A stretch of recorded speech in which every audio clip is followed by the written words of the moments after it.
যদি জীবনের ভাজে ভাজে লালসার কীট করে ভিড়, যদি অশুভের বাহু বলে ভয় করি নত শির, যদি জীবনের ভাজে ভাজে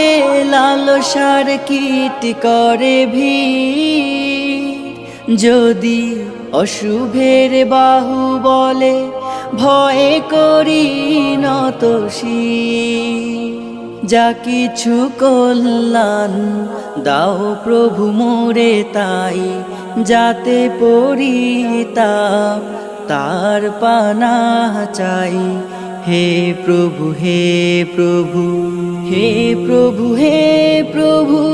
ক্লান্ত হৃদয়ে ঢেলে দিও তব